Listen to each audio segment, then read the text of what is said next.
Hey, happy Sunday. You are listening to the Get Right Radio Show with the baddest bitch on the block, Eric Devante. And it's me, Kelvin, trying to get StreamYard because Eric just couldn't wait. Yeah, because I want everything to be on time, Just couldn't wait. available for the listeners, for the viewers, the people that support us. The fuck you thought I this ain't was? had no mic in my face. Oh, well, I think you had enough of that last night. Speaking of last night, we had a time last night. Actually, that was not a good segue because now they probably think that you had something in my face. Oh, well, look, that's not what happened. I didn't even have anything in my face. No, so okay, we had a great time last night. Shout out to J Penn. Yeah, shout out to James. I was like, that was very short lived. Shout out to James. Very like, all right, enough about her. So James had a birthday karaoke battle last night, yes, which was so much fun. Okay, first off, everything from the decorum, the decorum, classy apartment. Okay, that apartment, I was like, baby, go. Okay, I said, what? Y'all live here?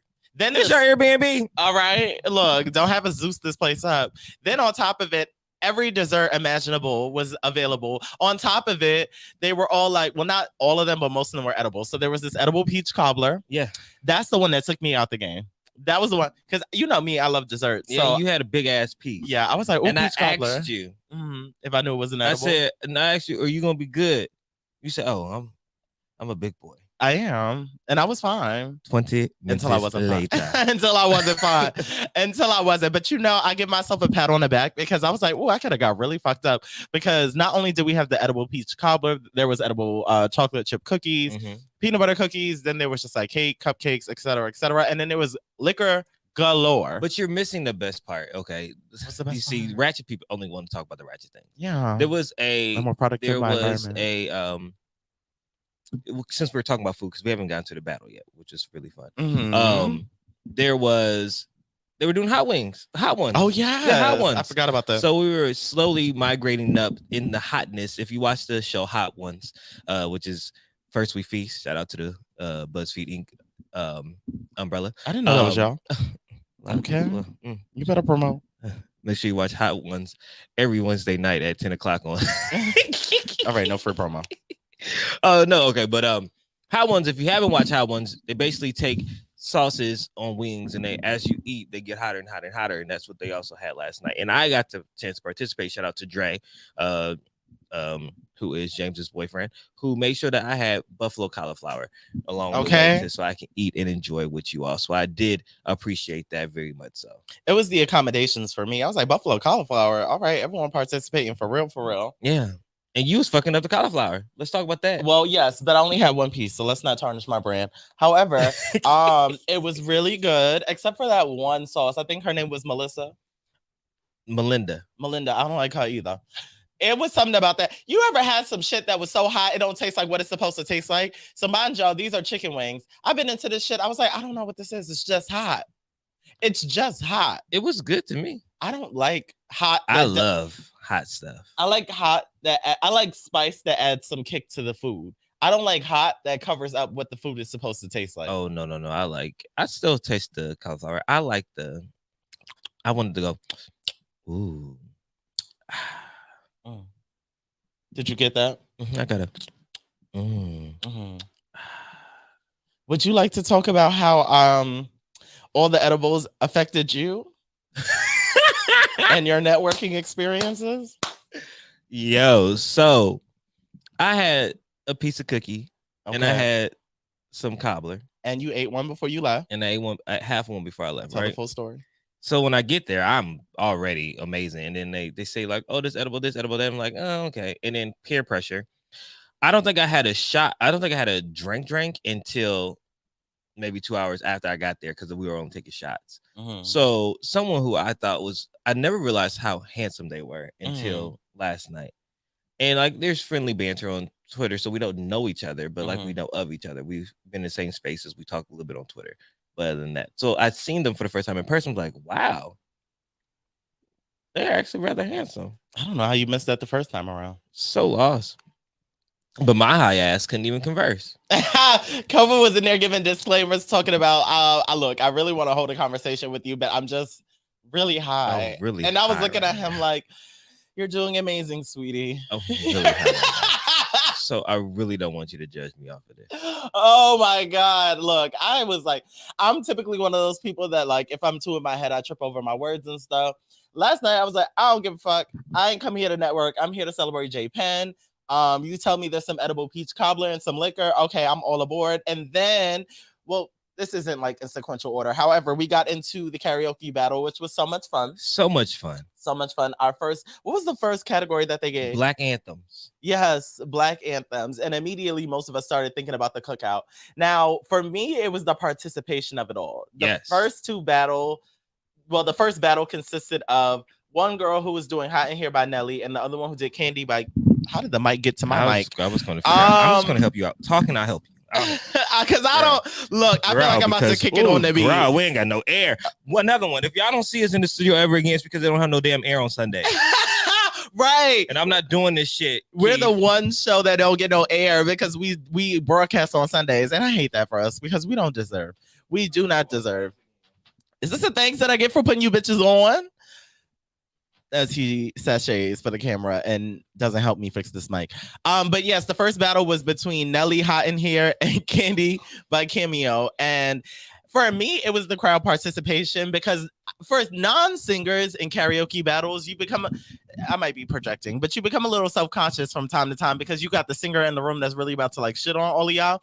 But it didn't feel like that last night. Last night felt very communal. It felt like everyone was there in support. We would fill in the ad-libs, the background vocals. And we was singing. It was a good time. It was a good time. We was singing. Yeah, we were. And I'm not a singing ass bitch, but you know, I was in the spirit because I was like, I came for James.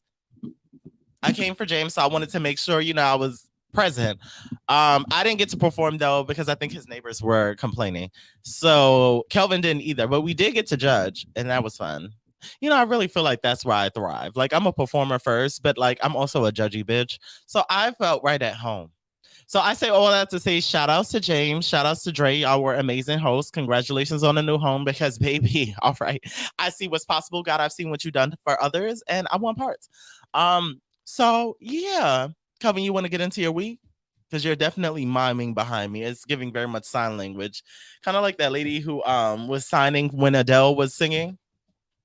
I don't even know how to translate any of this. All right. Yeah. I was Beyonce for a second. Which era? Now I'm stuck. Oh Lord. How'd you get stuck? You had all the space in the world. Oh, child, them edibles. I tell the kids, if anybody watches this show, don't indulge. They were like, how the hell are they still on this network? And still the number 2 show. Okay. Well, really, it's my doing. Because I don't know about shout out to everybody that tunes in every week to just indulge in our craziness. I really do appreciate it. Absolutely. Like, I don't know if we say it enough, but I'm really, really appreciative for everyone that turns on the show, that presses play, that skips through it, that plays it in the background while they're cleaning. Okay. Who laughs at our corny jokes, who just turns it on Bitch, just I'm because funny. you just want to hug and some warmth for the day. And we are there for that. I just appreciate y'all. No, but my week. I echo all of that except the corny jokes. I'm funny. All right, how was your week? Yeah, funny looking. Bitch. All right, so my week was good. It was a really good week. Work was great. Had a really nice relaxing time. You know, there are things that happen just throughout the week at work that you kind of like, well, is this a good thing or a bad thing? This week, my boss was like, you know, Kelvin, I don't think I could be your supervisor anymore. And I was like, what the fuck? What do you mean? Like, you fire me? What is going on? He was like, oh, no, never that. I was like, oh. But no, he's giving me a new supervisor that I'm excited about because he's still be my boss. I'm still in the same studio. Ain't nothing really changed. But the person that I'm just going to be, that's going to be helping guiding me and coaching me is someone who is really well respected in the industry, who helped create ridiculousness, who help create Wild 'N Out, who help create guy code and girl code. So sometimes I'm getting to uniquely speaking so early, but I mean, hey, let the spirit move. Yeah, I just feel like sometimes when you hear things and you think, like, okay, this is gonna be a bad placement, you don't understand what the setup is from God. You don't know that He's moving you towards people that are going to help further you in your position. So when you hear things, you're like, wait, time out, that doesn't sound right. But in actuality, it's a better situation than what you thought you were going to be in. Absolutely. So that's all that just to say that. So the week has been good. Had a good time this weekend. My partner in crime is gone. Oh yeah, shout out She to said she- Lavelle. So like, you won't see us running amok in these streets this week. I have got to stay away from him. Why? He's I am fine. going back to my best friend Josh. My best friend Josh, who I love with my whole heart, Mhm. is a homebody. He doesn't want to go outside. He wants to stay in and chill. And I'm gonna hang out with my best friend Josh because I need to stay my ass in the house. I go out with Lavelle. It's always something. In a good way. It's nothing. We never have no drama. We ain't never got no fight, but we always find a good motherfucking time. I love the juxtaposition between those two because it is a contrast. Like Lavelle's very in the streets, and Josh seems very like toned down. But in the intimate spaces I've been in with Josh, that bitch know how to party. Yeah. Okay, let's not get it fucked Let's up. not get it confused. That bitch know how to party. But yes, but though it's Lavelle, we have alter egos. I'm not gonna tell you our names because if you see us, you don't see us. It's not us, it's them. I promise it's not us, it's them. Okay. Alter egos. We know how to have a good time. Mhm. So next weekend, everyone will be back. Everyday People's next weekend. It's the last one of the summer. Saturday or Sunday? Sunday, we're going. The Okay. last one of the summer. Yeah. We're about to turn that thing out. I'm going too. Okay. I'm excited. Pull up. I don't know what to wear. I don't know what to wear neither. I'm going back and forth. I honestly just want to wear things that are short. Well, it's outside. It's gonna be like 80 something degrees next weekend. I'm like, last time I pulled the whole leather pants stunt in the sun, and I was actually fine, but not this time. I would catch on fire. You look cute.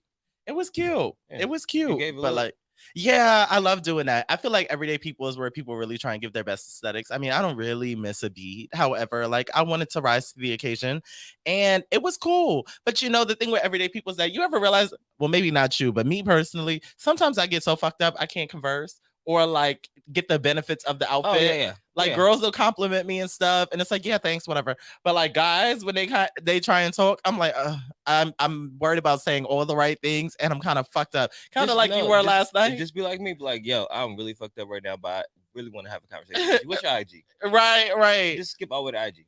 Yeah, the Get last the time game up, just IG. Yeah, you're right. You're right. There was this one guy last time, but we ain't converse. I think I forgot. I need to like send messages immediately so that way I can like return to the thread the next morning when I'm like better equipped to have a conversation.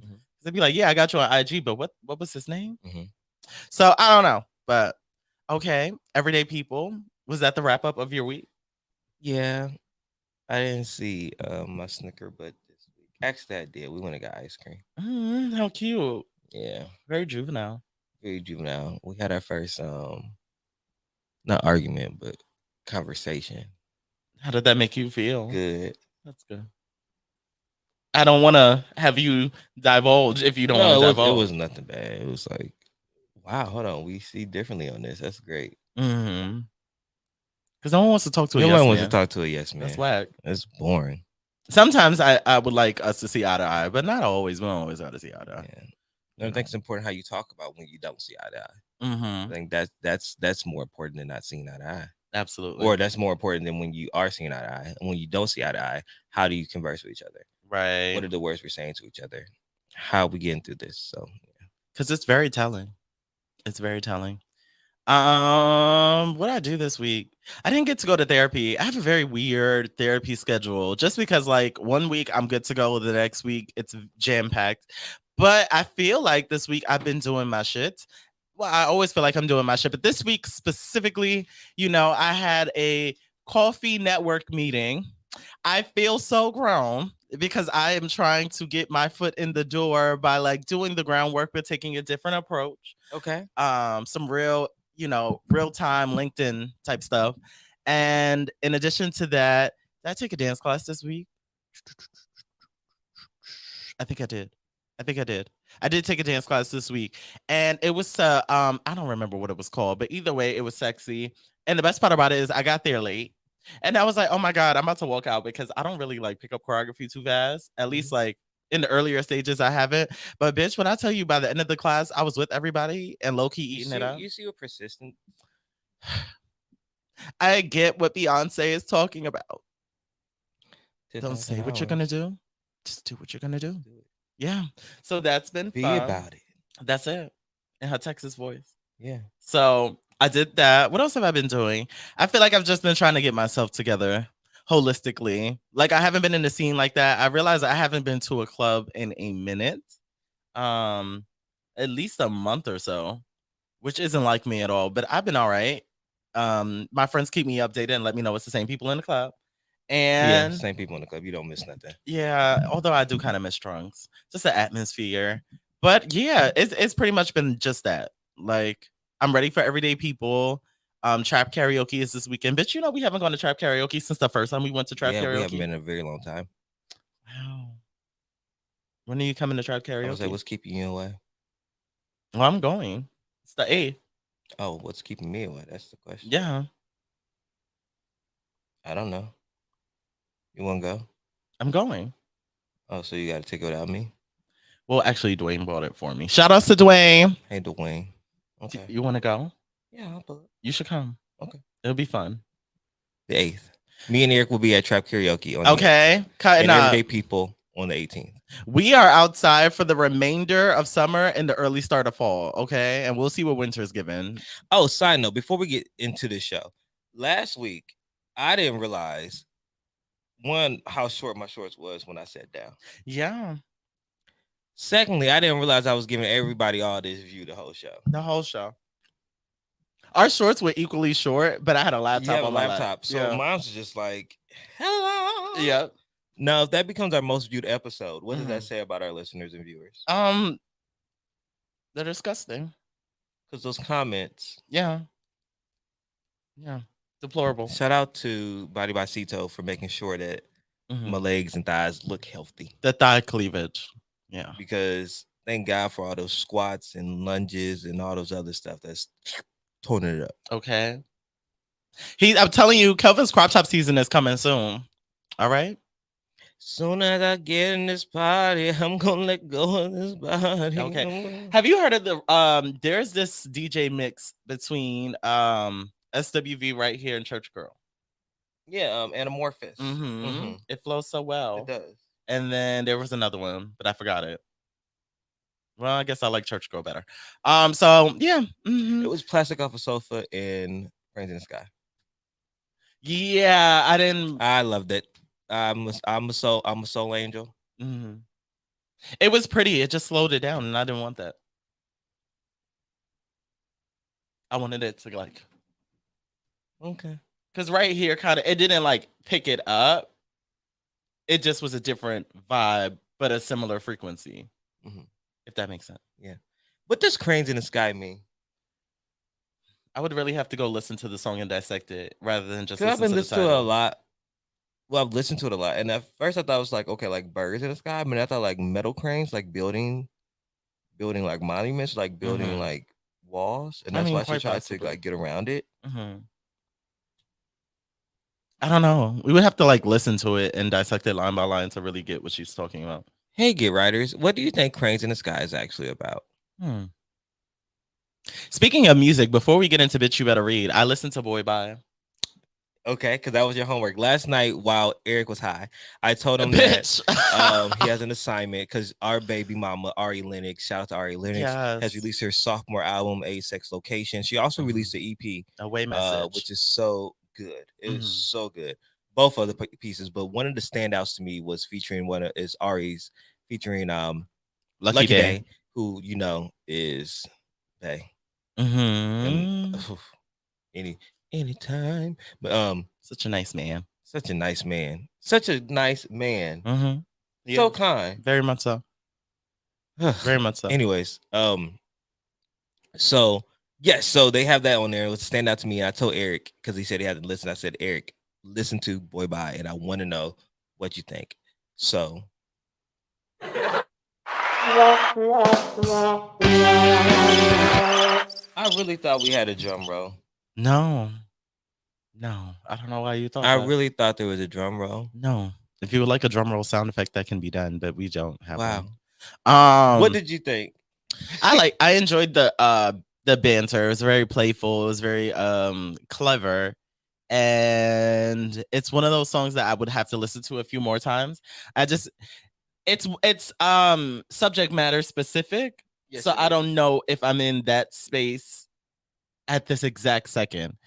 I feel like I should be because I've definitely been having conversations about men in the last few days, but I just got to listen to it some more. You gotta listen to some more. They're so clever and they singing on it, but like, it's like you see somebody outside the club, or like you trying to spit the game. He trying to get her back to the house. Right, And but it's like, it's so okay, cute. It's like it's literally the back and forth of how this thing goes. Like when you try to pick somebody up at the club. that's Kelvin at the let out every single I weekend. know at the let out, I'm really by myself. That's I'm really, Kelvin really shy. every I am weekend actually at the I let want to let out. people know this first off up top. If you ever listen to the show and you ever like think like, wow, Kelvin see me out, he don't never say hi to me, or he don't never. I'm really shy. And a lot of people don't know that. I am extrovert once I'm in the group. But outside the group, I'm just standing there. So if you want to talk to me, if you want to holler at me, please say hello. I'll open up after that. I don't even have a red some bitch face. I'm really nice. I'm always smiling. If you come up and say hi, I'm going to have the conversation. But if you see me out and I'm just like chilling, I may just look across the room because I'm shy. I'm really, really, really shy. But once you come over and talk to me, I'll start opening up, unless I've had like an edible. And I'll still open up, but I may approach you if it's still if it's coasting. Yeah, like you definitely have to approach Kelvin when you see him out, so he can get the conversation going. The last time we were at the let out together, a guy approached him, and Kelvin was like, "Oh, hey, how are you?" And the guy was like, "I'm good. How are you?" He was like, "I'm good. Pull your dick out." And I was like, "Oh my god!" But I felt that he felt like it was a safe space, so he just went in for the kill. I was like, Kelvin, that was a little crass, and I think that you should work on your presentation. But most definitely, like if you see him out, he's pleasant. Like you just have to open your mouth and hope for the best. But we'll talk about this more after this commercial. Like if you see him out, he's pleasant. Like you just have to open your mouth and hope for the best. But we'll talk about this more after this commercial. All right, and we're back. So yeah, if you see Kelvin out in the club and he tells you pull your dick out, I would just like walk away and not look back. So yeah. No, that's not no. You pull it out. I just think that's public indecency and persecutable by the law. I think that the public should say if it's indecent. And if I am said public right then, it is not indecent. Wow. Let's talk about somebody else. I gotta stop saying where I work when I start doing this show. Yeah, honestly, because it's just not. Headlines tomorrow. Okay. Sued for sexual harassment. Okay. Look, and on that note, it is time for bitch. You better read. What's my favorite word? Number one. Ray J goes ballistic. Actually, I have not had background music in so long. Thank you. Ray J goes ballistic on Chris. You are such a bitch. You are such a bitch. You want to try to play me? Somebody had it so long. Congratulations. Ray J goes ballistic on Kris Jenner and Kim Kardashian with claims that Kris made the two reshoot their sex tape and also shows receipts of contracts that they signed. What started off as a regular Saturday night quickly unraveled into pure chaos, courtesy of Ray J, who decided to air it all out regarding Kim Kardashian, Kris Jenner, and the sex tape saga that just won't die. After initially alerting his fans that he would be providing receipts to prove that Kris Jenner and Kim Kardashian were the masterminds behind orchestrating their sex tape, Ray J made good on his promises and dropped several bombshells. Ray J set the tone for just how deep he was about to get with receipts, as he revealed that Kris Jenner allegedly made him and Kim Kardashian reshoot their sex tape to make sure that Kim looked her best in the video, or as Ray stated, to give her daughter a better look. However, that was merely just the start of this hour-long session of spilling tea. Next, he pulled up past text messages between himself and Kanye West, showing that Kanye was trying to meet up with him in an effort to secure the release of a second sex tape between Ray J and Kim. He also appeared to be upset with the fact that when Kanye posts text messages on social media, he receives tons of support, but Ray J doesn't get the same love in return. They are two petty, needy men. Yeah. Meanwhile, in the middle of trying to share his Instagram DMs with Kim, it appeared that she blocked him right in the middle of doing so. And as a result, he couldn't message her at all or go to her profile. After dropping off IG Live multiple times, Ray J finally came back with real receipts that he promised. He pulled up the original contract he and Kim signed for the release of their sex tape and compared handwriting samples from Kim to prove that not only did she sign, but she also signed for him so that the video could be released faster. In the midst of all of this, neither Kris Jenner, Kim Kardashian, or Kanye West have responded publicly, but we're sure that they will at some point, either through their attorneys or social media. Or through season 2 of Keeping Up, or of Kardashians. That's what's called, the Kardashians on Hulu. So, I just put this in here because it was trendy. Do I personally care? No. Am I shocked? No. Kris Jenner seems like the type to pimp out her daughters. That is the media training queen, okay? That is the media scandal queen. I don't know how. Kris Jenner is probably the oldest, most social media technology inclined woman I've ever come across in this life. So am I shocked by anything that happens with the Kardashians at this point? No. I'm not shocked by the antics between Kanye and Kim. Kanye basically insisting that he has a say in where his children go to school, which I do agree. I do agree. I do agree.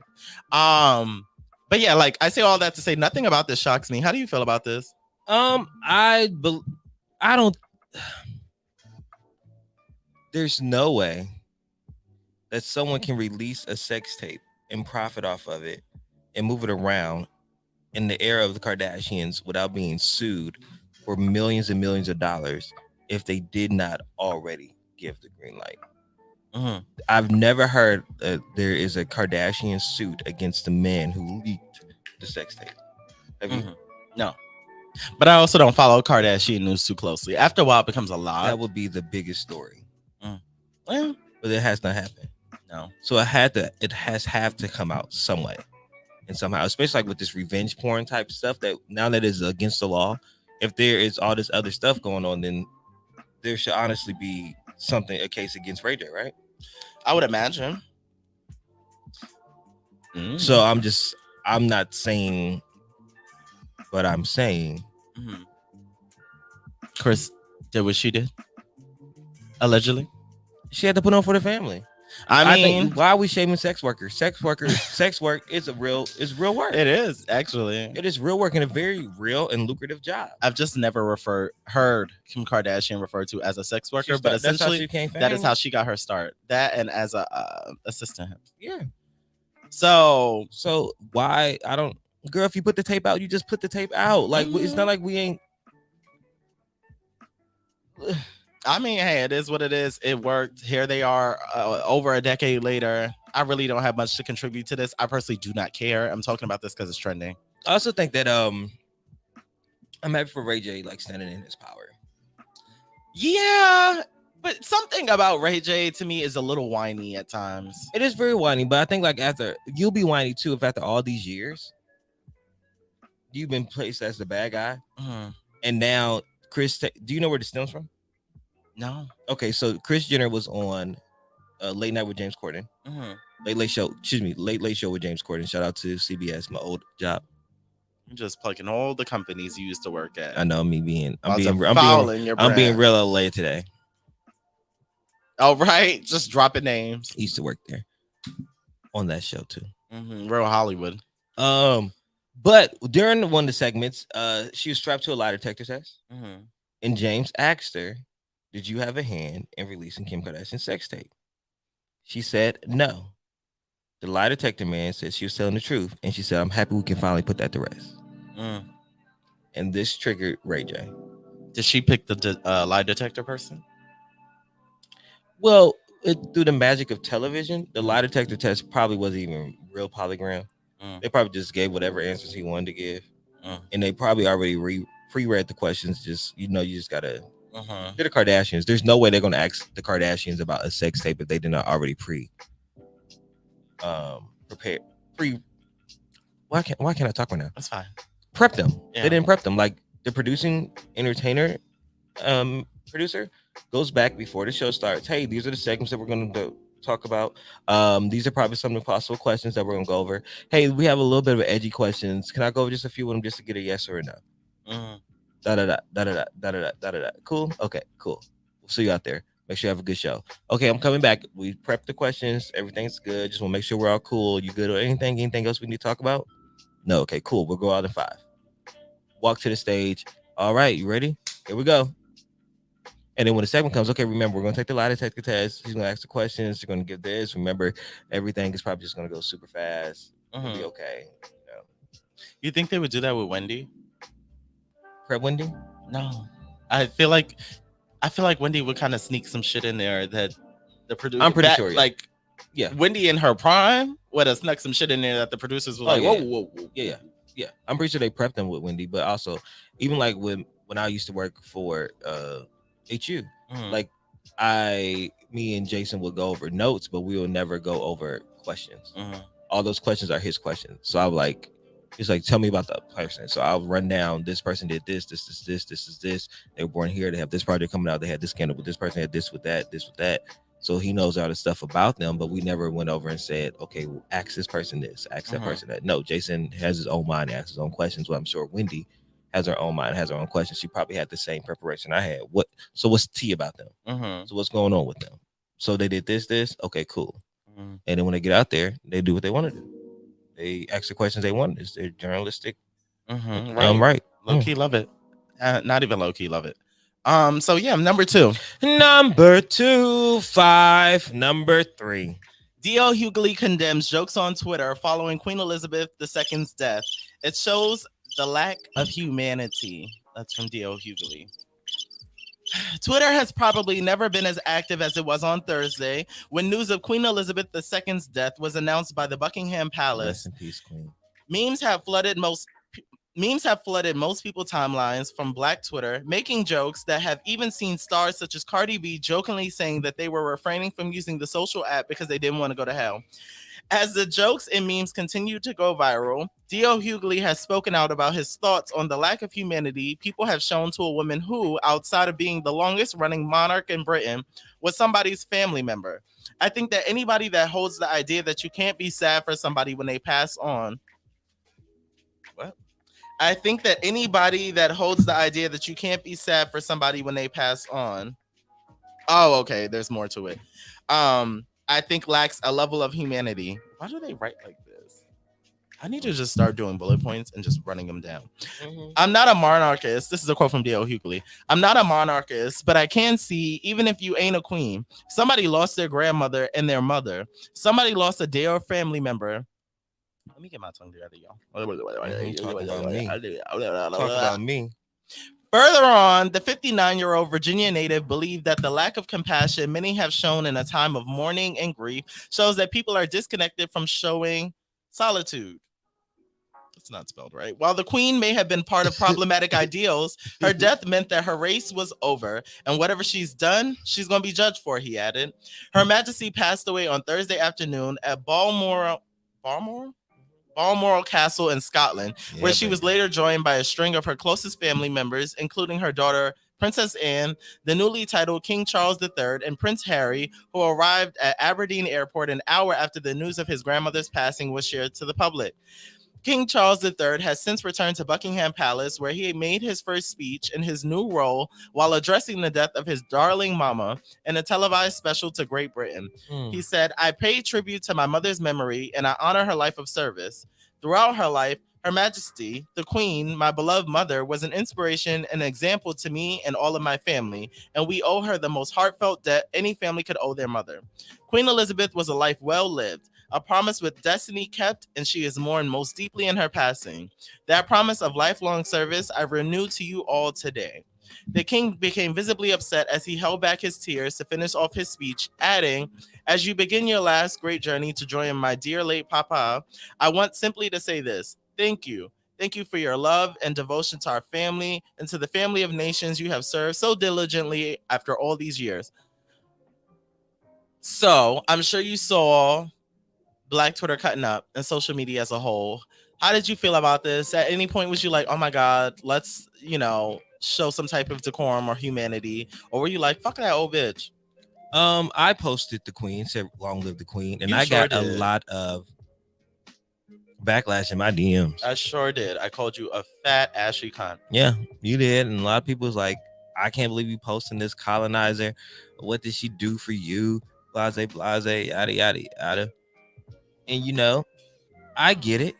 I definitely understand. But I was celebrating the life of the last female monarch that we'll probably see.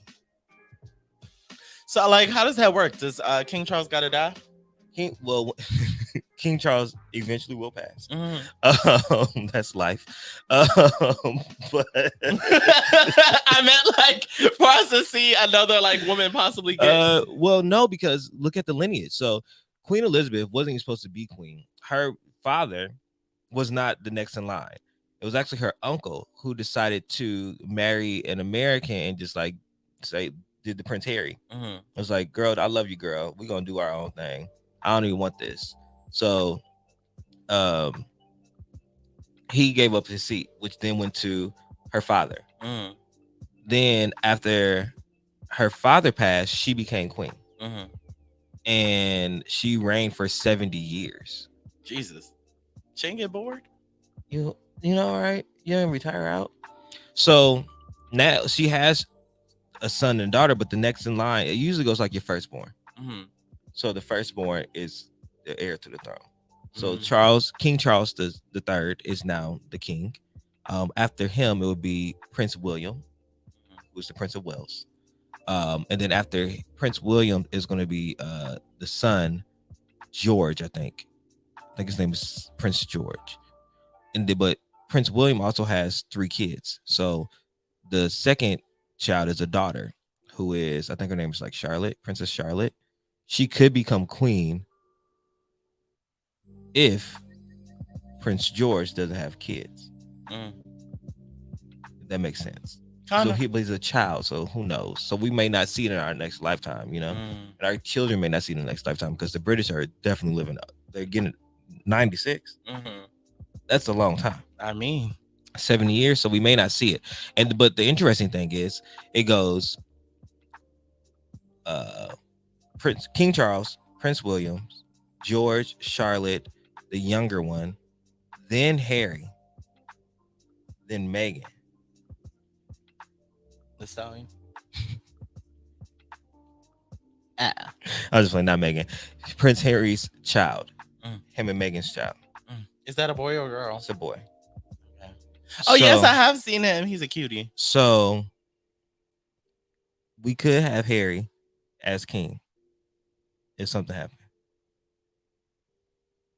Child, do they do anything for us? Who? The king? Queen? No, they don't rule over us. They rule over Great Britain. Oh, we ain't got no fucking king. In the Great British territory. So that's why a lot of people are mad. A lot of people of Irish, Indian, African descent, or those people that still live there, are upset because during the Queen's 70-year monarchy, we also said apartheid. We've seen colonizations of natural native peoples be broken up under her reign. So a lot of people are saying that she was a racist colonizer, and a lot of her policies brought onto the people by her and her family are swept under the rug with this whole majesty stuff. And that's why people love Princess Diana so much, because she was a breath of fresh air. She was kind, she was sweet, she cared about humanity to a monarchy that seemed very, very cold. And I think that's why a lot of people's like making these jokes about the Queen. And also, we have no reverence to the Queen. People made fun of Kevin Samuels when he died. I mean, so the Queen's not off limits. No, yeah. I mean, people gonna get their jokes in, tasteless or not. I really wanted, in my mind, I wanted the Queen of England to be like that older woman and bringing down the house with the dog, Beethoven. Why do you want her to be like that? Because when she was high at the end, dancing on the bar, and everyone around was running from the gunshots, and she was just like, pussies. I was like, I want the Queen of England to be like that. Well, the Queen was about that life. She used to drive, before she was the Queen, she went off to the military and used to drive the tankers. She drove the army people around. So she has her stuff. She did her due diligence. I mean, 70 years. Anyone who could stay in a position. Well, she didn't have no choice. Oh, you can't just opt out? You can opt out, but it's like step up or step down. Yeah. So but she wanted to stay there. Yeah. So, I mean, for 70 years though, I don't know. It depends. It depends on what is all asked of me. You get the rule over, you get all the jewels, you get all this cool stuff. You gotta make some tough decisions, but I'll do it. I don't know. I just need to see a day in their life to really like make. I know that it's a lot of decision. stress and it's a lot of stuff on your head. You gotta watch your back every 20 minutes. right? But hey, And you can't go nowhere by yourself. but she wasn't too stressed. She lived to be 96. True. It's a long time. It's a long time. She literally seen life. A lot has happened in her monarchy. Her first prime minister was Winston Churchill. Jesus. Oh, she was old. Ugh. All right, we'll talk more. We'll have more bits you better read after this commercial break. Yeah, because we didn't talk about this no more. No. Jesus. Oh, she was old. Ugh. All right, we'll talk more. We'll have more bits you better read after this commercial break. Yeah, because we didn't talk about this no more. No. Oye locos, this is Rennie with the Brown Skin Investors, helping communities of color learn more about financial literacy. Catch us every Wednesday at 8 p.m. on TGN Latinx. Are you happy with your life, money, career, or relationships? Most people are frustrated with how life is evolving around them. What if you could change one thing to turn your life into a different direction? Would you want the insight? How could you transform your life with intuitive awareness? Learn more. Get answers today. Book a free discovery session with Coach Zena, intuitive transformational practitioner. Go to www.coachzena.com or follow on Instagram, coach.askzena. Hey, my name is Jasmine Sweets, and I'm so excited to be bringing you The Sweet Spot on TGN Vibes, Good Vibes, and R&B. Playing the old school, new school, and in between. I'm coming to you this summer. Stay tuned. Hey everyone, it's the Primos Chidos. Hopefully you're enjoying this show, but if it sucks, be sure to check out our show, live Thursdays at 12. Yeah, join me and my sister and basically my brother as we discuss everything from immigration to ejaculation. If that sounds interesting, then we're the show for you. Warning, the following podcast features discussion of sensitive topics, graphic content, and uncensored stupidity. Unless otherwise stated, the featured content is not discussed by professionals or experts. TGN and the Primos Chidos must advise against taking anything said on this program too seriously. Viewer discretion is advised. Yo, this is Jason Lee from Hollywood Unlocked, and even though they extra as hell, check out Never Not Extra on TGN Network. That's right. Y'all gotta have notes, cue cards, teleprompter. Hey there, business owners. Don't miss our limited time offer. Advertise on the Good News Radio as low as $2 per commercial slot. That's right. Promote your business up to 4 times a day, every day for a month on live radio. If you're interested, email us at contact@tgnradio.net. Once again, that's contact@tgnradio.net. Hey, what's up, business owners? Are you looking to take your business a step forward? Are you looking for more people to know what you have to offer? You are in luck. The Good News Radio has a special deal for you right now. You can get a commercial slot 4 times a day, every day for a month. If you are interested, email contact@tgnradio.net for more information. Hey, what's up, y'all? It's your girl, Mysterious Jax from Ladies Night Radio Show. That's right, the entertaining, fun show with Cheeseman, Hot Topics, and just all girl talk. This show is for the ladies, so make sure you catch it every Friday at 7:30 with me and my ladies, only on TGN Latinx. And we are back. You are listening to the Get Right Radio Show, and we are on number 3. Number 3. I was like, what's going on here? I didn't know. Penis enhancements. What? My bad. What a pause. Penis enhancements are more popular than ever, and BBLs are dying out. Cosmetic surgery CEO Angela Kogan speaks on it. So more men are getting plastic surgery down there than ever before, and Brazilian butt lifts are becoming a thing of the past. The CEO of the leading med spa for celebrities in South Florida dishes on latest surgery trends with the Shade Room. Angela Kogan, who runs the Perfection Plastic Surgery and Medical Spa in Miami, has an extensive clientele of celebrities, including Tiana Taylor, 50 Cent, Odell Beckham, and more that remain confidential. Well, why at this point? Why would she tell the people? Yeah, just drag them. The surgery center owner made the startling revelation about recent trends in plastic surgery in an exclusive interview on Wednesday and did not shy away when it comes to the dirty details in getting body work done. At the moment, we are seeing a major shift in men getting plastic surgery, she said. Men have really stepped up and are getting way more surgery than we think. A 2019 report from the American Society of Plastic Surgeons revealed that more than 1.3 million cosmetic procedures were performed on men in 2018 alone, representing a 29% increase since 2000. That report calls the trend the daddy do-over, as many men are seeking to have work done after starting families in their 30s. Kogan says that the trend has only grown in the years since, with the numbers balancing out to about 50% male and 50% female patients. The Miami-based plastic surgery center boss went on to say that most of the men stepping foot in her practice are seeking penis enlargements, a procedure done with either fillers or surgery. You'd be surprised. We do that a lot, she said, and a lot of abdominal resectioning. Kogan's practice, which just celebrated its 10th year in business in May, also has an active social media presence with nearly 300,000 followers on Instagram, where the results of her work are put on display. After the BBL boom following the explosion in popularity of the Kardashians, Kogan says that the trend in plastic surgery has veered towards a more natural look instead of the exaggerated physical features that have been popularized in the past. Overall, plastic surgery trends have shifted. Most women now want smaller boobs. They want to look more natural. However, there's still no shortage of women seeking Brazilian butt lift surgery, although its heyday may have passed as of 2022. In 2020, plastic surgeons performed about 40,000 butt augmentation procedures that brought in $140 million worth of revenue, according to the American Society for Aesthetic Plastic Surgery. The number of butt augmentation surgeries, also called Brazilian butt lifts or BBLs, increased by 90.3% between 2015 to 2019. And trends in the field have gone hand in hand with changes in attitude towards plastic surgery. What was once a taboo subject and a source of shame, people going under the knife are prouder and more open than ever about discussing their body work. People are way more open and comfortable talking about plastic surgery. Advancements in plastic surgery have certainly helped, and as a good surgeon like Kogan can produce body work that people would never know you had surgery on. Dr. Kogan did warn of chop shops or plastic surgery outfits, usually abroad like in the Dominican Republic, where complex and dangerous procedures are done on the cheap, oftentimes with subpar or even deadly results.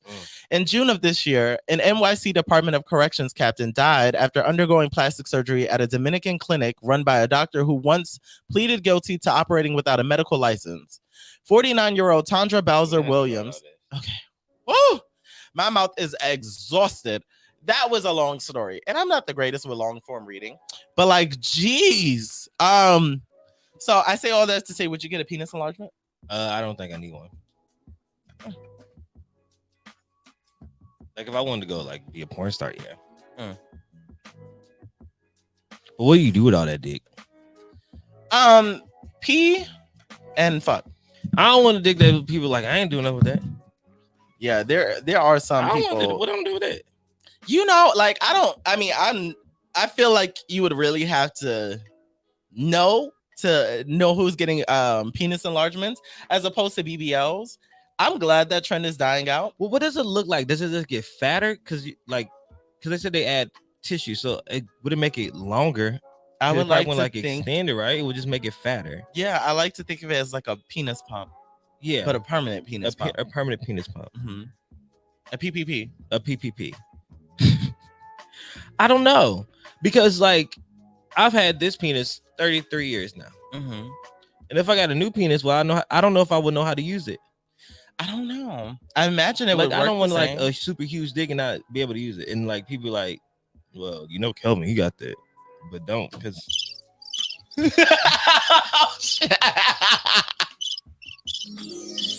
While we're at it, you know who I heard has a really big one. I know how to use it. Oh, Future.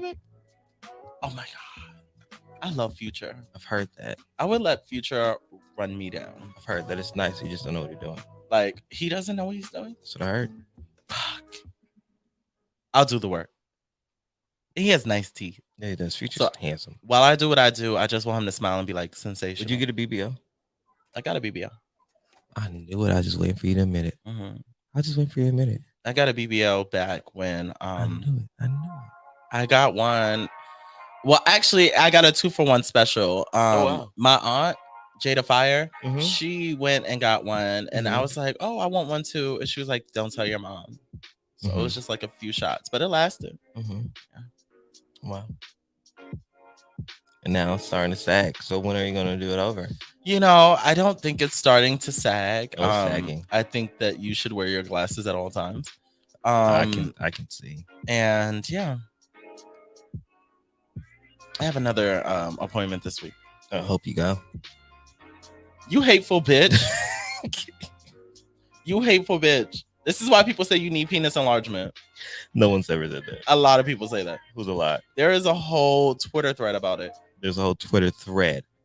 It said Kelvin would only be unique if he got a penis enlargement. And I was like, oh. You really should put like notifications on your name so that way when people talk about you know what's going on. Because the girls drag you.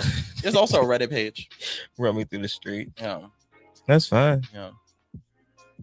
They'll be back. Yeah. 5 stars. They were on like, Yelp. when Kelvin's naked, he smells like dog food. The wet kind. And I was like, what? Wow. Yeah. You really got to see what people are saying about you. Do they still eat it? I don't read after that. I've become a little disgusted. And then, you know, I contemplate finding a new co-host. But I like to move at my own pace at all times. So, yeah. Well, make sure you check out my Reddit page. Kelvin smells like dog food. When naked. When naked. Wet dog food. Wet dog food. Yeah, absolutely. Check it out. And I don't actually have a BBL. Number 4. Number 4. Okay, slavery is still legal in America, and it's on November's ballot in 5 states: Yes, it is. Louisiana, Alabama, Tennessee, Vermont, and Oregon. Yes, it is. Did you know that slavery is still constitutionally legal in the United States of America? Well, it's true, and slavery is making its way onto November's ballot for the midterm elections in the 5 states of Louisiana, Alabama, Louisiana again, Oregon, Tennessee, and Vermont. Oh, child, the girls is just not proofreading this. Now, some people are probably thinking, wait, what about the 13th Amendment to the U.S. Constitution? Well, that historical 1865 edit technically only abolished involuntary servitude and chattel slavery, where an individual is considered the personal property of another. However, thanks to a loophole, slavery is still very much alive and can be imposed as a punishment for a crime. Per the Constitution, neither slavery nor involuntary servitude, except as a punishment for crime whereof the party shall have duly convicted, shall exist within the United States or any place subject to their jurisdiction. Now, if you're calling into question the correlation between slavery and prison, you're not alone. As an attempt to address the loophole, an initiative has been created and poses as a main reason as to why slavery is headed to the voting block ahead of November's midterm elections. Slavery is still illegal in America. It's still legal in America, and it's on November's ballot now, in less than 60 days, in the 5 states of Louisiana, Alabama, Louisiana, Oregon, Tennessee, and Vermont, voters will have to decide whether to officially abolish slavery and involuntary. Why they have to, like Louisiana is like a subsector of like Alabama? It must be bad because they keep listing it Alabama, twice, Louisiana. and I'm just reading through it. So, like, whatever. But either way, voters will have to decide whether to officially abolish slavery and involuntary servitude. Again, this decision is a part of a larger criminal justice reform movement aimed at current U.S. prison policies around the prison labor system. It's reported that about 1.2 million people in the prisons across the U.S. can be and are often legally enslaved. Meanwhile, longtime advocate and revered director Ava DuVernay has previously explained the loophole in the 13th Amendment via her groundbreaking documentary, 13. DuVernay previously said, everybody knows that the 13th Amendment of the Constitution says there shall be no slavery in the United States. Most people don't know that that is a lie. Right after it says there shall be no slavery. There's a little clause, a little loophole that says except, the exception is, except if we think you're a criminal. Additionally, Congresswoman Nikema Williams also addressed the loophole in the 13th Amendment. For this year's Juneteenth celebration, she tweeted, Juneteenth also reminds us that slavery has not been fully abolished in this country. In reality, the 13th Amendment outlawed slavery except as punishment for a crime. And that's why we need the Abolition Amendment. I'm bold enough to think that I can change the Constitution, and I know that there's a national, bipartisan, multiracial movement to get it done. Let's end the exception in the 13th Amendment. Yikes. Jinkies. Is it Jinkies? It's Jinkies. Scooby-Doo? Velma? Or is that Fred? No, it's I Velma. don't know. Jinkies. The more I say it sounds right. I'm gonna go with Jinkies. Jinkies. Mm-hmm. Okay. I don't know. Comment in the comments, y'all. I don't know if I don't think it's Jinkies. You don't think it is? I also never really paid attention. I think I'm right. Either way, how do you feel about this? I will say this. I think that there have been things that have been reworded and just worked around in the Constitution that we think that are cool because we never really read it thoroughly, that we think is okay. This is one of them. I think that this prison system is slavery because they also tell these people go out and make these buildings and do this other stuff free labor. Yeah. And that's what they're making off of. Meanwhile, the prison system is making so much money off of this free labor and not giving it back to the prisoner that is in jail. I don't think that they should get a check. Or if they do get a check, maybe this money should go towards, well, maybe they should get a check. Maybe it should just go towards their books. Yeah. Except they got a job or they got a family at home that they got a baby stuff. Send the money they're making there back to them. Yeah. And help the family out. No, but I think it's also just sneaky things like this that go on the ballot and reasons why we have to understand what politics actually is when we're voting. Like we watch a commercial and it'd be like, vote no on Prop 26 and vote yes on Prop 27. That's the popular one that's going on right now. And I think it's important that we read and understand what these props are because they affect us holistically. Like Prop 27 is going to help with Medicaid and aid and homelessness for those people who don't have it, which is something that LA really needs, especially when you look at the mental health illness that's going on with these people that's out there. These are things that these people need. Yeah. So definitely. All that to say, midterms are in November. Please know what we're voting for and know why we're voting and make sure you actually vote. We can't only show up the Novembers that the president is elected and think that we have done our due diligence as a citizen to make sure the world is a better place or make sure America, or less than America, our cities, our states, our counties are a better place. I think it's important that we understand that when you vote, you're changing your life and the people around your lives. And when you vote in these smaller midterm elections, the state and local government, you are directly affecting your life. The president cannot do but so much. Kamala can only do but so much. But your governor, your senator, your DA, your lawyer, your judge, those are the people that will lock you up and fuck you over. Make sure you vote. What do you think the prison system will look like if we abolish the exception? Because when you think about it, I saw something yesterday, but now reading this in full, I'm like, maybe those two were more closely connected than I thought. But basically, I think it was kind of like, if you have 12, I don't remember the exact phrasing, and I don't want to bring it up, so I'm just gonna go with my initial question. How do you think this will impact the prison system if we abolish the exception? Well, I think we'll get rid of those chain gangs. I think it will get rid of excessive labor that we don't see and hear about often. I think that it will help give rights back to prisoners in a way. Like, yes, you did a crime, but I think that your crime should be equal punishment. And if you did something that was a petty crime and you're locked up, you should not become a slave to the government, have to put all your effort back into the system that is never really there for you. No, yeah, not at all. Not at all. There is so much happening over here right now. I'm sweating so much these headphones keep sliding down my face, and because my hair, there's no air. Because my hair is curled, I'm not putting the headphone bar on my head. And I asked you, were you hot? I wasn't hot. It progressively got there. But back to the story. My younger brother was recently released from prison, and he would talk to me about like working conditions and how much they weren't making doing those jobs, and that by taking on multiple jobs, it reduces your time.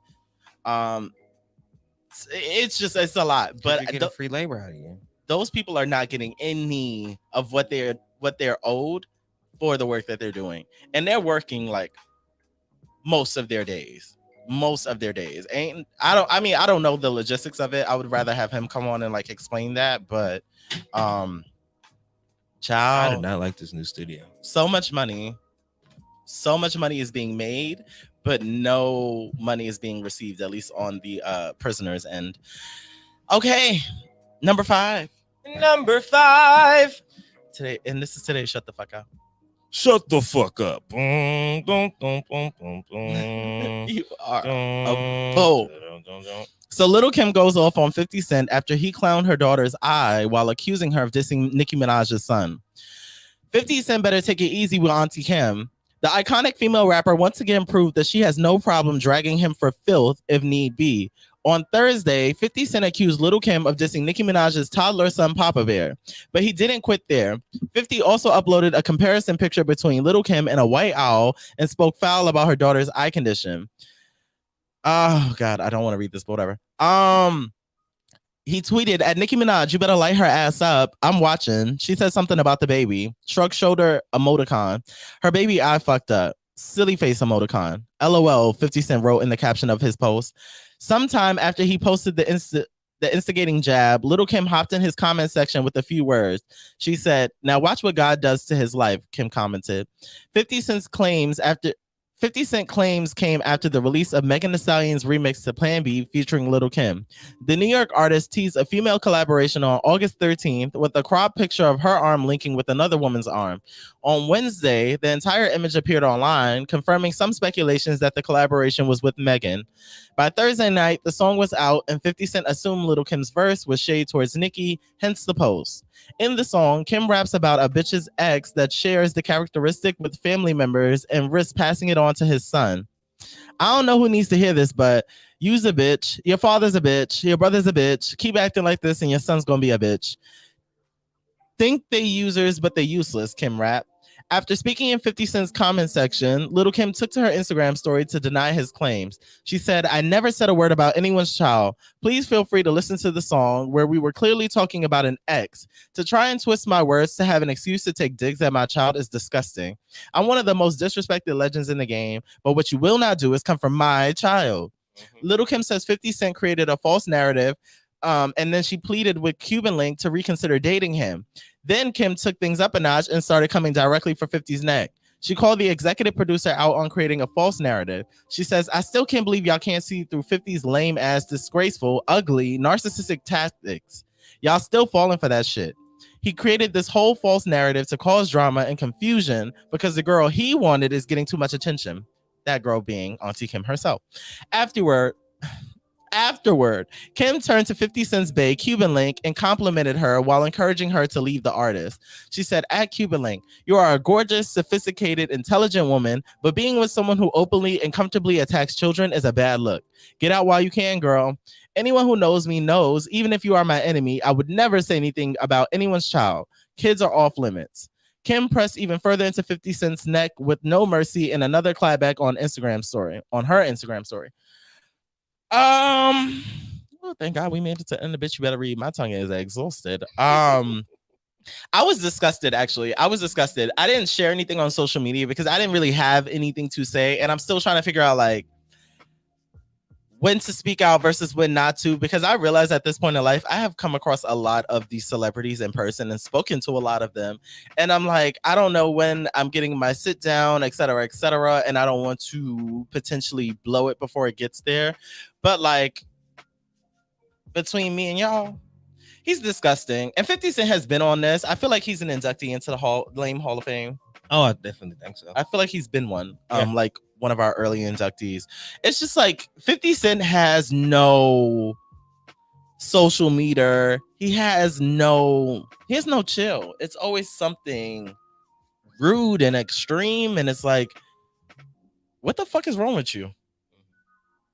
That I don't really know what to think, because this, I don't know. Like, I was just like, for what? Like, why are you talking about this little girl? Why are you inserting yourself into this situation? We know Little Kim is not talking about you. We understand that the premise of the song is talking about exes. Like, where did 50 Cent find himself in this conversation? to stir a pot. I think that what is going on is, I don't know if you've seen the shots that Nicki's been taking at Meg a lot lately. I've been watching, just unwarranted Mhm. for no reason. And I think that Megan has been very respectful Mhm. and has held a lot of decorum when it comes to the shots that's been taken at her. Mhm. And I don't think that this collab was anything towards that woman who should be pushing her single and not being hateful towards other people. Okay. I'm not gonna say her name. But But Tanya Mirage, something like that. I think that she needs to focus on having her first number one as a solo artist and pushing that video and pushing that Queens mix instead of directing and taking shots at this, because like this is what happens. And 50 is a B word for doing that. Yeah. Like, why is he even stirring the pot? There's nothing to do with that. He just wants There's to nothing to do remain with that. relevant. And I'm like, 50, you have one of the biggest shows on television right now. Put your energy into that. Or put it back into, like, remember when he had a video game like Bulletproof and like fashions and shit and them thick ass tank tops? Yeah. Focus G-Unit. on your business. Like, I don't understand how someone who Smart Water, didn't he? Yes. What was it? Formula 50. Yeah. No, that was vitamin water. But he had Smart Water too. Yes, was one he of the early did. investments in Smart Water. Focus on building your business. Like, I don't understand what's his problem. It's very disgusting. And I hate that all three of them are from New York. I'm like, oh God, there's no camaraderie. Yeah, it's just a lot going on. I just think that the thing is, I'll be happy when people get back to just being artists. We don't need all this. I know hip hop is about beef.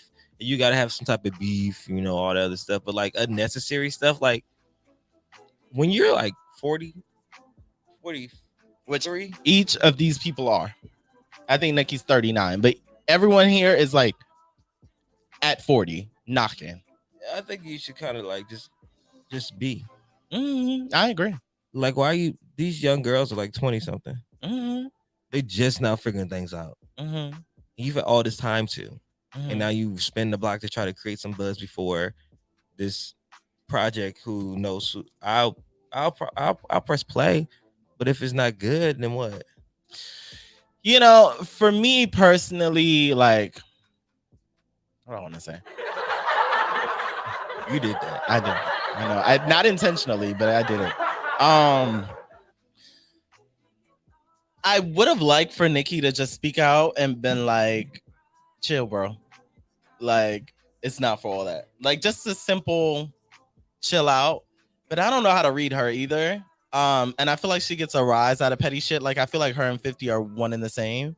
But this whole week has been full of celebrity mess, especially in regards to music. Like, we spoke about this last night, the Queen's Mix.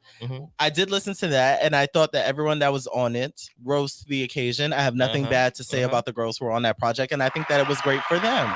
I followed a lot of them since their beginning. Malibu Mitch specifically, I've been following since her early days, and waiting for her to have a moment, because I felt like personally Malibu Mitch was acting more as a cheerleader to her peers than one of the participants. And I was like, Malibu, is great to show support, but if they don't have anything to support you with, then you're just a cheerleader, which is stupid.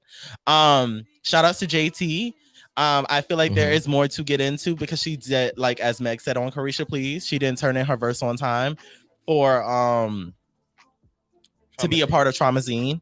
And so I feel like there's some more to get into for that, but I'm proud of her for getting on FNF in this Queen's Mix. I'm like, good, JT can rap, so it's good that she's showcasing that.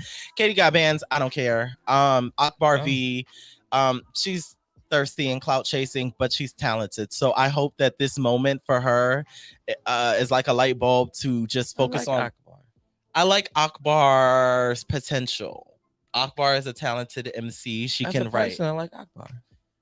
Akbar's too thirsty at her age. Akbar is really kind to me. You met her in person?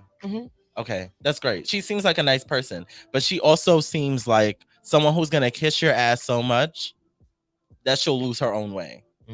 Akbar has been up Nicki Minaj's ass for so long, and it's pathetic. It's pathetic. You're a grown woman. I feel like you two are almost neck and neck in age. Get off your fucking knees and get in the studio. Yes, you got on the Queen's Mix. Congratulations. But please do not let this Nicki Minaj collab, which is your first notable project, be your ceiling because you want to keep kissing ass. Focus on your career. To all the girls that were a part of this Queen's Mix, great job to all of y'all. But do not let Nicki Minaj be your ceiling. Do not let anybody in this industry be your ceiling. Because Akbar, if you feel like Nicki Minaj is ever going to let you get past her, you're dumb. You're dumb. Nicki Minaj knows how to work this industry shit, and she has put in the work. So I'm going to need you to like capitalize off this. Stay off Twitter and get in your notebook and write shit down. Malibu Mitch, enough. Put the pom-poms down, get in the fucking studio and release a project. Okay, Katie got bands. I don't know what you're doing in Chicago. Keep it up because someone's paying attention. And JT, keep doing more. Keep doing more. Keep doing more. But like, this whole week has been a fucking mess. And I hate that it's coming from the elders of hip hop. I hate that 50 Cent is a part of it. I hate that Auntie Kim is once again getting shade and backlash for just existing in this world because y'all want to shade her for her personal appearance, for what she did on Plan B. Y'all are fucking hateful. And it's disgusting. And for him to talk about her daughter, 50 Cent is shit. We'll be back. Y'all are fucking hateful. And it's disgusting. And for him to talk about her daughter, 50 Cent is shit. Hey, Jackie, what's wrong? I'm over here running around trying to tell everybody about the Podcast Pit. What's the Podcast Pit? I'm glad you asked. The Podcast Pit is an event where you will find some of your favorite podcasts performing in front of a live audience. Will there be food and drinks there? Of course there will be. It's at Joxer Dailies in Culver City. They have a full bar and a full menu. Hey, I may need to tell people about this as well. Yes, come with me. Let's tell them. The Podcast Pit is coming. The Podcast Pit is coming. Jones, also known as Zach, the original Black Ranger. Hey, and make sure you're checking out TGN Radio. Hey. You know, Peace Family, Brother Reezus, I'm here. You already know I'm checking in with TGN Radio, Black owned, so you already know that's where I'm at. Tap in. Are you single and ready to mingle? Well, you may not be, but now here's your chance to purchase an all-new 30-day journal, Single and Not Quite Ready to Mingle, a 30-day journal to make the most of your single season. It's by me, Chanel, co-host of Brunch with Besties show. You can purchase your journal right now on Amazon by typing in Single and Not Quite Ready to Mingle. Now is the time to do the work. I'm rooting for you. Go ahead and purchase your journal now. Single and Not Quite Ready to Mingle, a 30-day journal to make the most of your single season. Are you ready? Hey there, business owners. Don't miss our limited time offer. Advertise on the Good News Radio as low as $2 per commercial slot. That's right. Promote your business up to 4 times a day, every day for a month on live radio. If you're interested, email us at contact@tgnradio.net. Once again, that's contact@tgnradio.net. Hey, Shariq LeMay. Hey, what up, Jay Pinkay? You already know what it is. You pulling up with me on Thursdays? Oh, you already know Thursdays is lit.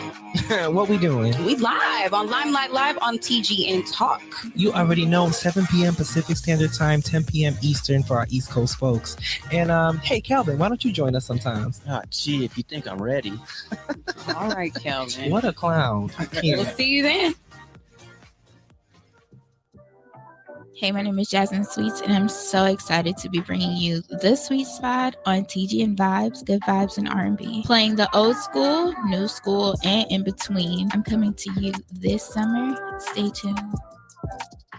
Is it time for a career change? Are you looking for that role that pours back into your city? Bright Star Schools is an organization that is dedicated to supporting their educators to grow their careers, serving students and families all around the Los Angeles area. Apply now. Bright Star Schools is offering sign-on bonuses from $5,000 to $7,500. Bright Star Schools is your next career move. So apply today. Visit www.brightstarschools.org and click Join Our Team or email your resume to teach@brightstarschools.org. Let's educate within. And we are back. Also, before I get off my soapbox, Bia was also a part of this. Congratulations, Bia. But like I was telling Kelvin on our commercial break, don't let Nicki Minaj be your ceiling. Okay, Whole Lot of Money was the last time I heard something. Boom. I know you did that song with J. Cole, but girl, nobody spoke about it. J. Cole is amazing and he solidified, but Bia is boring. So Bia, at this point, it's time for you to capitalize. No more laying on the couches, rapping in a light whisper. It's time for you to like really make your presence felt. Because Bia has been in this shit longer than all of them. Bia has been in this shit almost as long as Nicki Minaj. Almost. So Bia, don't you let Nicki Minaj be your ceiling. Y'all girls better take this opportunity and run. And that don't mean you gotta shade Nikki. Like, be grateful that she put y'all in this position, but y'all do not have to kiss her ass so much that you can't put your lips by the mic. And I will be following y'all closely, especially you, Malibu Mitch, because I've been here waiting. All right. And that was all for bitch. You better read. Look, they better get with it. This is their motherfucking moment. Victoria Monet voice. They better not sleep. What's my favorite word? They better get with it. All right, it's time for the topic. Flashing lights. All right, what's the topic today? Hopefully something light and cheery. My goodness. That wasn't light? Oh my goodness. So yesterday and this weekend, Disney 23 is going on. And with Disney 23 going on, that means they are unveiling a lot of their new movies that's coming up for the next coming 2 years or the next coming years to come out. And we got our first taste as what is to be The Little Mermaid. Mm-hmm. The trailer, a little teaser of the trailer was posted by Halle Bailey. And it broke the internet. Mm-hmm. Did you watch it? The trailer? Mm-hmm. Mm-hmm. What did you think? I was just really excited for her. Like, we've known about this for some time now, but like to see it and just see her do what she does and have burgundy locks and to see it coming to fruition is incredible. Like, I'm so happy for her. It gave me what I imagine I would have felt if I had watched the rollout for Cinderella. Yeah, with Brandy, mm-hmm. right? I share those same sentiments. I literally started tearing up, mm-hmm. like from like the turtle. It was just looked so beautiful, and then like when we see her little glimpse of her come around, I said, mm-hmm. and then finally at the end to see her and all her beauty and all her glory, just makeupless, just young and mm-hmm. beautiful, and with the locks just flowing, and with little Regina Belle. Whole new world on it. All right. A little stank on the end. Know your history. You better know your references. You know, she gave us a little. Oh, I can't wait.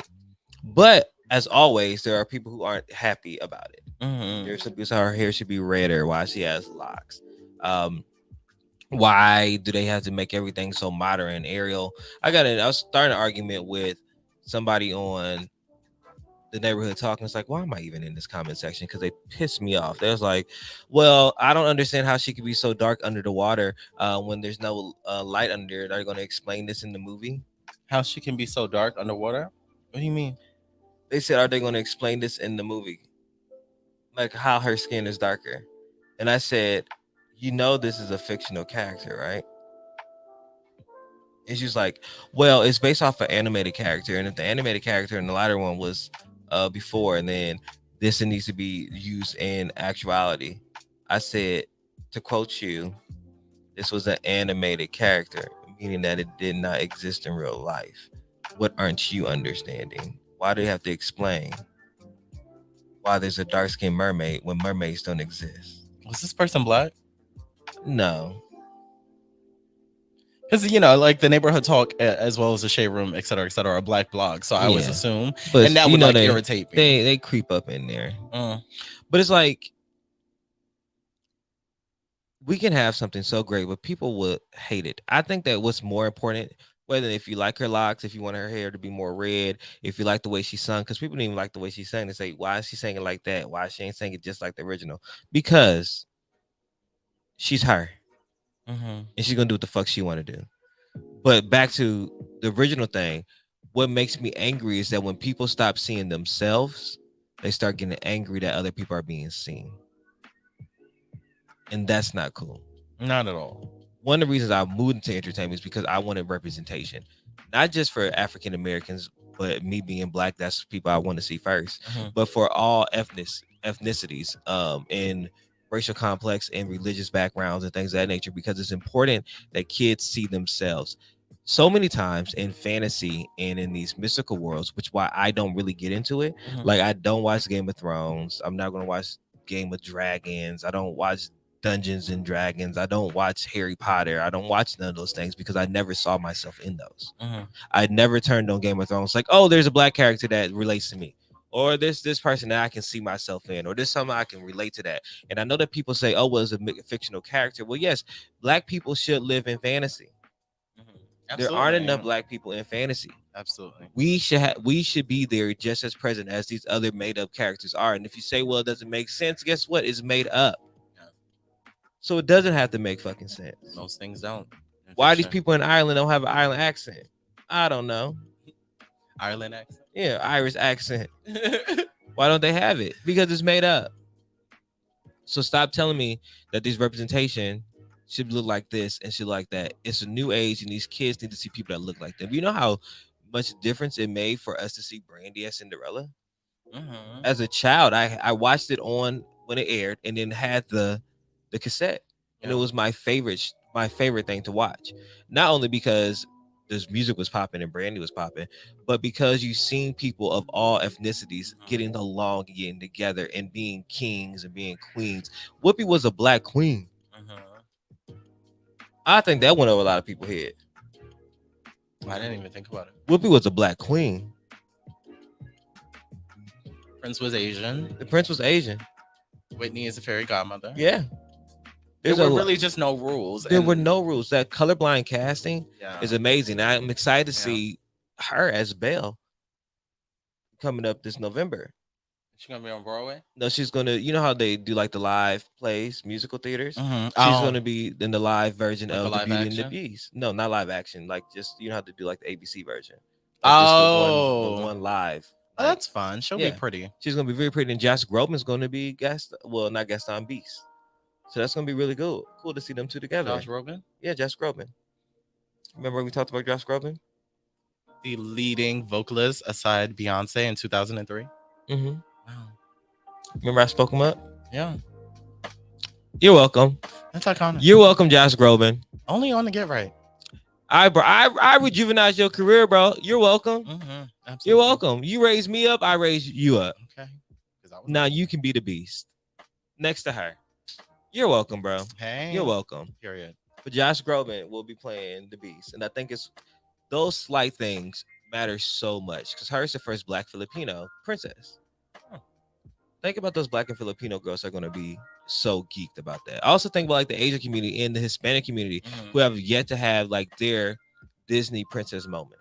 Which is weird because there's some set in place for them to have. Like, I know Mulan was a moment. I don't remember what they did with that because I didn't watch it. And then obviously, But Mulan was never really a princess. She was a strong warrior and she's a not strong considered a fighter. Disney princess. Technically, yes, but no, because she was never a princess. Oh, that sucks. She was my favorite. She was not a princess. She's a warrior. Damn, Pocahontas ain't either, is she? No.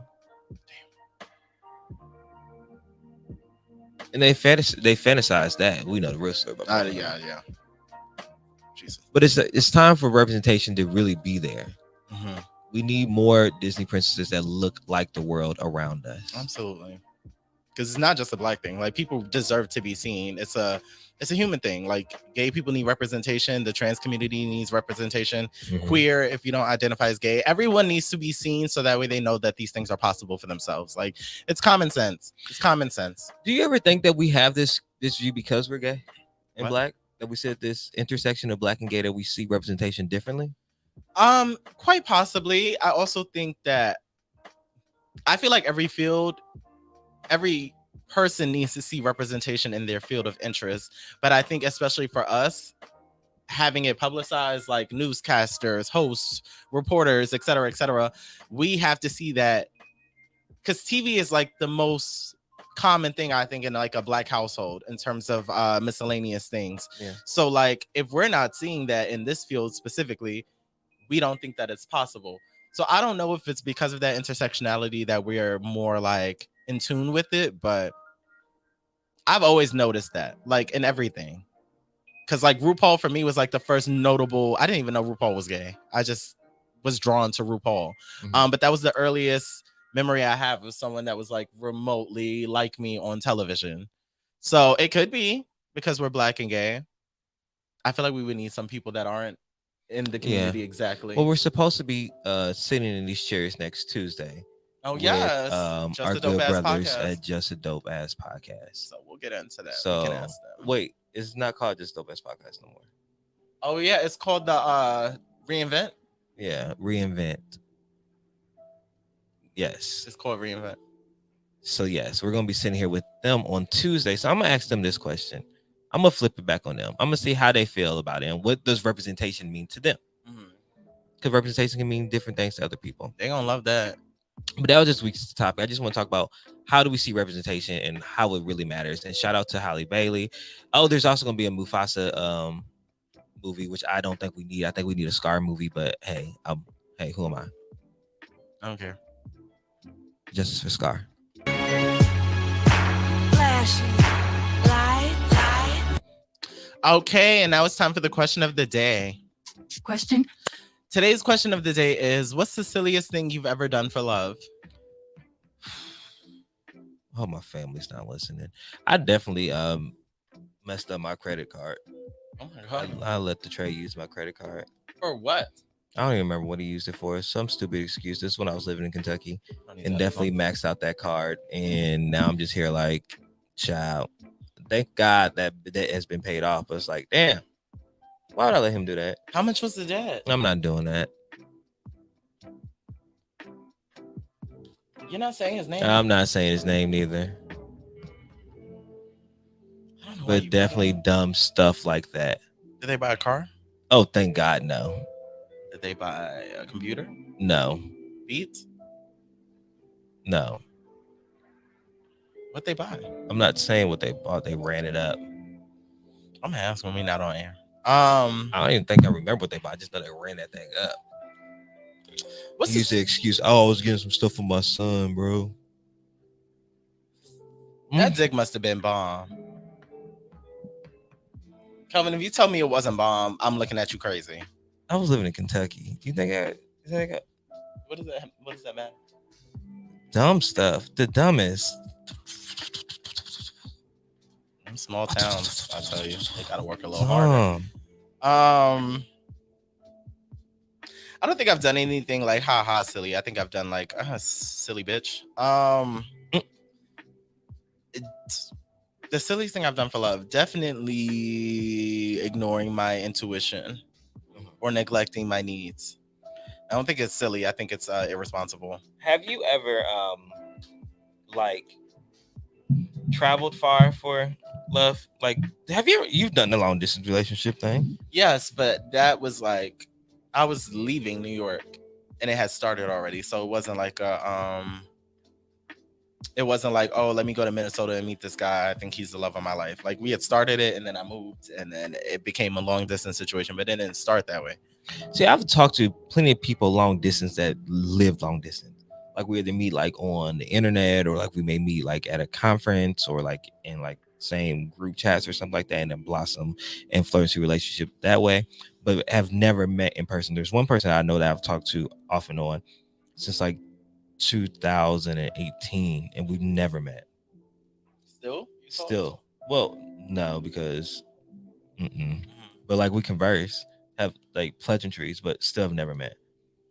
I mean, I know a lot of people that do that. For me personally, I think I got out of that when I was younger because I got catfish, but nothing severely. Like, I didn't connect with the person. I didn't give them any personal information, but it was someone that I found myself getting really invested in. I had to be like 16, 17, 18. And then the person wasn't who they said that they were. And I was like, oh, well, this is like awkward. And I didn't have an interest in doing it. And then like, once I did it in real time with my ex, I was like, okay, yeah, long distance just isn't for me. It's just, it's a lot of effort. Yeah. But yeah, I can't do long distance. It's not for everybody. I've had someone that is still really, really close to me, and we've talked off and on since probably like 2014, 15. Like, we met multiple times. They're like really, really close to me. And I know it's not the silliest thing, but just like, do you think about like the things like what would you do in order to make things work in a long distance type of situation? You like, really got to be travel willing to go for love. I think like traveling for love and somebody that's not yours is really silly. Yeah, that's more of a haha silly to me, depending on like how much money is being spent and all those things. But I feel like those are natural parts of dating. Like, I feel like at some point everyone will consider a long distance relationship or like go the extra mile and they really shouldn't even hit the corner. Yeah. That's just growing pains. I also think like cashing out on somebody that's not yours is really silly. That's stupid. Like in 2022, I'm not cashing out on nobody. If I invite you on a date, yes, I'm going to eat. I'm going to pay. But like, you want me to take you shopping and get you presents and stuff like that? That's not happening. Well, I asked you to do that for me, and I feel like that's why we stopped talking for a point. Well, yeah, here we are. Episodes 100 through 200 were really awkward. Yeah. All because I asked him to buy me Birkenstocks. Yep. And now look at you, barefoot and pregnant.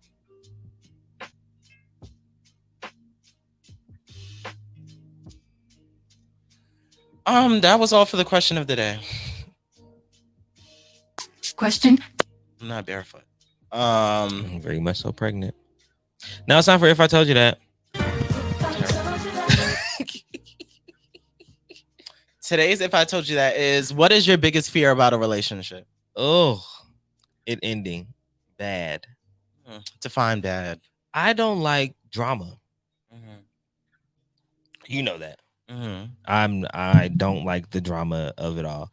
And I think sometimes people put on a persona of who they want you to see, who they want to be, and they give you that. But sometimes as things turn sour, that person changes and they get a little bit more, I don't know, poisonous and toxic. And I don't like that. That scares me because out of all the people that I talk to, I'm still friends with 95% of those people. That 5% being one, and like one other that I probably won't talk to. 5%. And it's just like boots. And it's just like, it's just like, I don't like that. And another thing, unrequited love. I don't want to fall too deep for you and you not talking to me. And I think I may have said something like that earlier in the week to somebody now that I'm saying this out loud, I think it made it make more sense when it was saying that. I don't want to feel you more than you feeling me. And if you are feeling me, I need to know it. My love language is definitely words of affirmation. I have to know it. Like you can show me, you can tell, you have to tell me. You can show me, you can do little things, but unless you tell me, I don't believe it. I'm really weird like that. I feel like words mean a lot. I feel that. Yeah. And like you have to tell me that you're invested and you're interested. Words of affirmation, acts of service, quality time. It's actually words of affirmation, quality time, acts of service in that order, and then everything else doesn't matter. Yeah, so I feel you on that one. Definitely, like, let me know it, and don't expect me to know it based on the actions that you present. I feel like it's like a hint, but it's nice to hear it specifically. Yeah. So I don't gotta wonder. I like when the words and the actions align. Like you gotta give me both. For me, my biggest fear in a relationship is not being enough. In the sense that, things go really well for like a year or two, and then after a while you're like, I want to venture out. I want to see what else is going on in the world and blah blah blah blah blah. Because that's my thing. Like I don't at this point in life feel like men can be completely satisfied with one person. I would like to think that, but based on my experiences, I don't believe that a man can be satisfied with one person. I don't know if it's a natural thing or if it's kind of like just testing the waters or being like a risk taker. But yeah, like, because it in relationships, it feels like it's going so well that you can't even fathom it not working out. And then at a point, it's just like, what happened? How did we end up here? Yeah. So that is my biggest fear in a relationship. And I'm like, it's a lot easier to stay by yourself because then you don't have to like deal with that. Now, when you think of like not being enough, because I know that's a real thing. Am I enough for this relationship? I think that sometimes we have to take out of our mind what we can do tangibly and like what we can do like financially or what we can provide status wise or just other stuff, and really think about what we can give to that person, because sometimes our lack of means is what attracts us to other people, if that makes sense. Absolutely. Because people don't want all the rah-rah, the hunky-dory, all the other stuff. They just want somebody that is just them. And sometimes they like people that are just them, that are outside of their world. And I know for me, I had to check myself sometimes, like, damn, am I enough? Am I doing this? Like, this person has this, and this, and I'm just now starting to get in this. Like, I don't even know what. Thank God I know what fork to use and salad fork and all this other spread because I had etiquette classes. Still working. But like, sometimes things happen. I went to the restaurant and they had dessert and I said sherbet and they said it's sorbet. Okay, cool. What's your sherbet menu looking like? Mhm. And you should understand what I'm saying when I say this. Mhm. So it's just things like that. And if I was to count myself out and be like, oh, well, I said the wrong thing. No, I said how I was going to say it because we say sherbet and sherbet is the same word. So Mhm. Yeah, very there's a few words that could be put in gala. Yeah. Salmon. Yeah. It's like, yeah, I'm not gonna be a super nitpick. I will correct you just so like you know in case you didn't know. But after Yeah. a while, like I'm not gonna beat a dead horse. Like it is what it is. I get it. So yeah, I feel you on that one. It's tough because I think that I'm in a space now where I'm willing to acknowledge the fact that I don't know what I want entirely. Like I get a lot of confused relation and situationships because I myself am still very confused on what I want and what I need. And what wants don't ever need to be needs. So yeah, I feel like for me right now it's safer by myself so that way I'm not hurting other people, but also so I don't have to deal with that fear of rejection or when the relationship crumbles, if it does crumble. And I know that sounds very pessimistic, but I don't have a great dating track record, so I'm not super pessimistic, but I'm not super optimistic. I'm kind of just like, we'll see how this goes. Yeah, that was all for If I Told You That.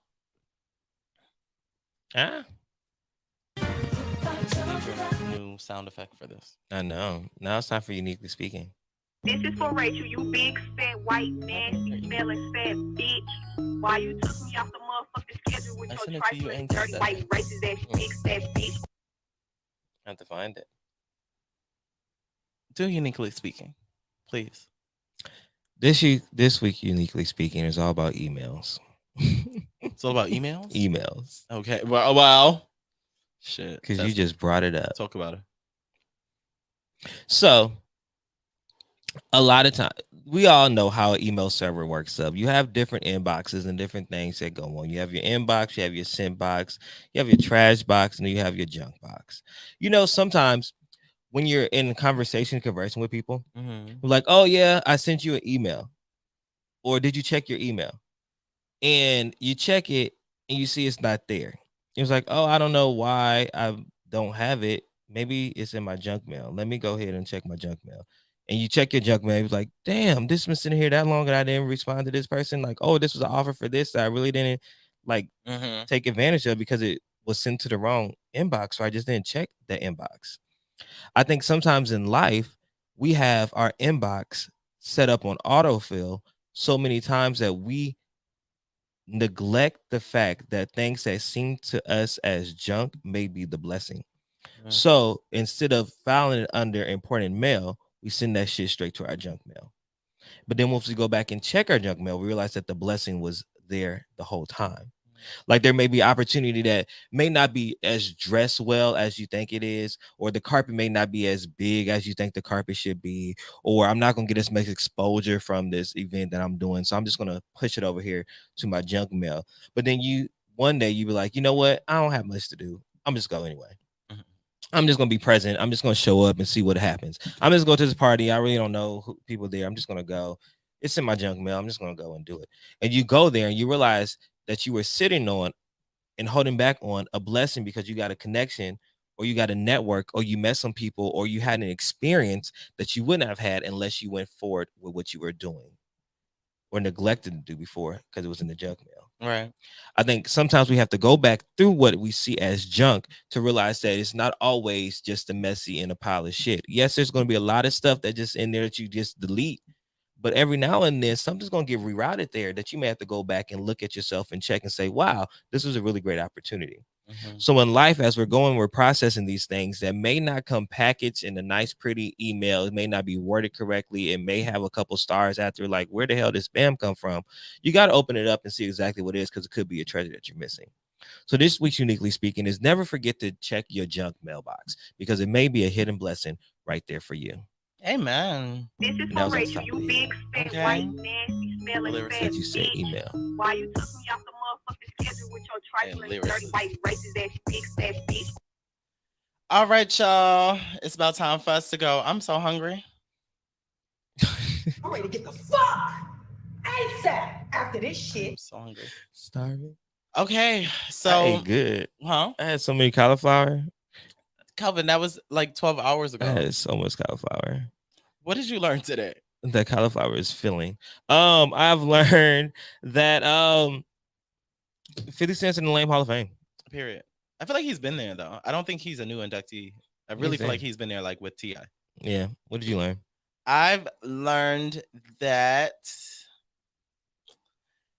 child, the world is a wild place, so I have to find my own stability within myself. That is what I've learned. Yeah.